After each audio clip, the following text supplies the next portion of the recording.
pada saat 2045, apakah Indonesia sudah bebas dari korupsi? Karena judulnya, tagline-nya Indonesia Emas. Apakah nanti tiba-tiba masih perak atau kupak?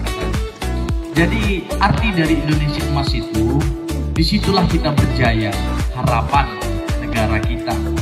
Tetapi kalau dibilang bebas, saya rasa belum. Selagi kita belum memerangi namanya korupsi-korupsi.